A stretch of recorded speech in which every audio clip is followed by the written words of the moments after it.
I wonder what the GM has been up to.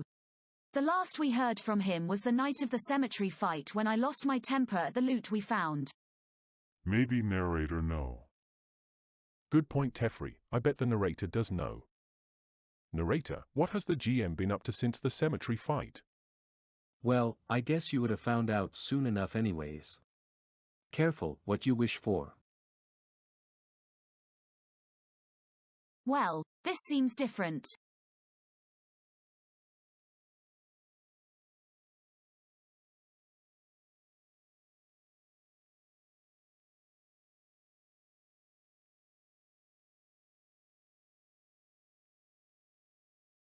Aren't those the cultist whose leader we killed?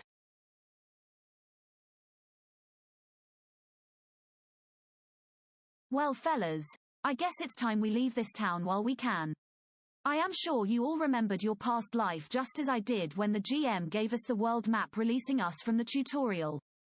I personally plan to visit the Institute of Magics and refresh my knowledge further.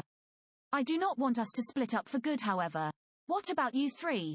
I think I will head north for a bit and visit my family in the Gemladen Mountains.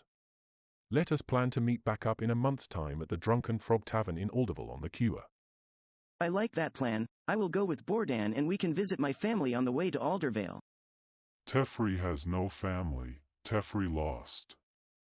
You guys are my family. Tefri, you come with me to keep me out of any trouble. Tefri likes that.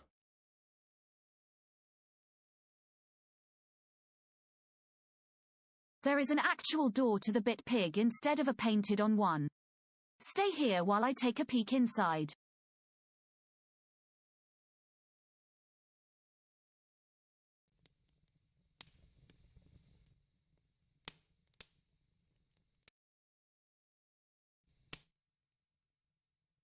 Looks like this cupboard is covering some stairs to the basement. Okay, nothing to worry about. It's just a simple storage and workroom. Is that another small stairway behind those crates? Did you expect anything less?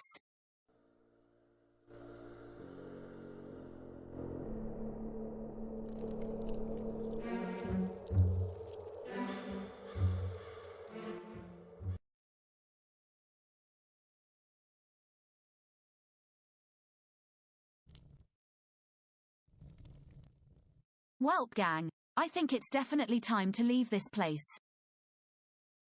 Burden, I wouldn't bring those sausages if I were you. Welcome back. This is what the GM has been up to. I have ported my Tiny Dungeon 2nd Edition by Gallant Knight Games over to Foundry VTT, Virtual Tabletop.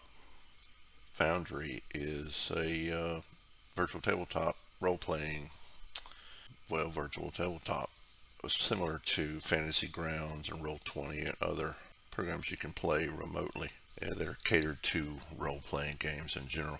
Foundry has a lot of really nice features, and it's also has a much more modern software feel than Fantasy Grounds. I'm a long time, over a decade, user of Fantasy Grounds, and it'll always be on my computer, if nothing else because it has the Rollmaster Classic. But Foundry just does some things so much better, and there's a couple of things that it doesn't do as well. Foundry doesn't have a core RPG setup like Fantasy Grounds does, but thankfully a user named Seregrass, Seregeras, created a module called Sandbox, and it allows you to create basically everything you need to put your rule set inside of Foundry. And where Foundry is limited outside what Fantasy Grounds can do, one of the two main glaring things I've noticed is you don't really have a parcel system in Foundry like you do in Fantasy Grounds. There's no built-in encounters where you can set up encounters natively in Foundry. You can set them up in the journal, but there's no way to easily bring them in and populate the combat tracker. And lastly, there's no animated dice natively in Foundry, but there's modules. There's a lot of modules, and pretty much most of what you want to do can be done with a module, and I'll demonstrate some of those here in a minute. The patrolling guard I have here in the scene you just watched, he's part of a module, a patrol module. You can set patrol areas for your NPCs to patrol. They'll even react to if they see players if you have that turned on. And then my cultists down here are using a token says module, which runs through a list of, I think I have like 30 things that they'll say, and it just randomizes every so many milliseconds to whatever you set it up to be. It's pretty neat. And these, the fact that the roof is not hidden by the darkness is also controlled by a module, because the Better Roofs module works better than the native design so far in this current version of Foundry. So there's a few things that modules control, and there are a lot of modules. I'm running, it looks like 17, but I got 16 running. They're super useful. Things like the ping, where you can hold down and bring note to a certain area.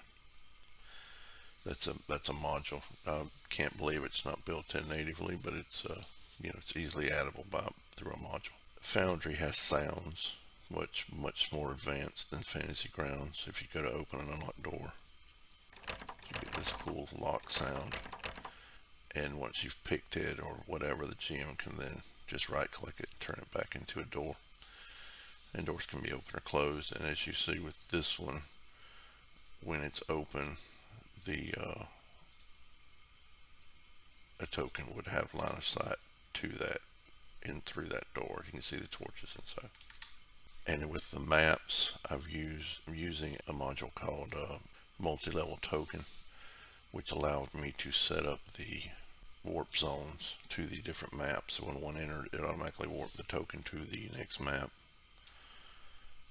to allow for the basement and the cellar in this map to Jasa to go up and down these, and they're both ways up and down. So you can make them one way, but you can make them both ways. So modules are one of the biggest things that separate this from Fantasy Grounds. So even the limitations that this has, that Fantasy Grounds provides, you can overcome with the modules.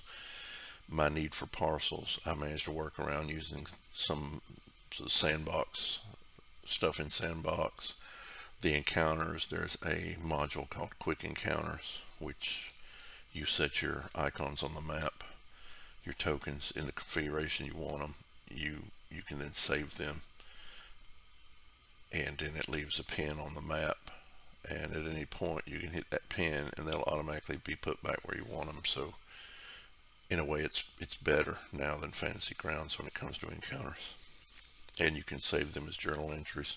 Parcels is the only real thing that parceling the stuff out to groups requires a bit more of a workaround than it did in Fantasy Grounds. But there's really nothing else that I found that Fantasy Grounds does that I need it to do that this won't do. This allows me to tab between the tokens. If you have characters on the screen, you can tab between them, which is super handy for the making of my, the narrator's videos, role-playing story videos. If I could just figure out how to stop it from auto-centering the map, that would be better for these smaller maps, because there's no real reason to auto-center on a map this small. I could set it up in the middle, but small complaint. The GM has divided this video into 3 sections for length. Please watch part 2 and 3 for the rest.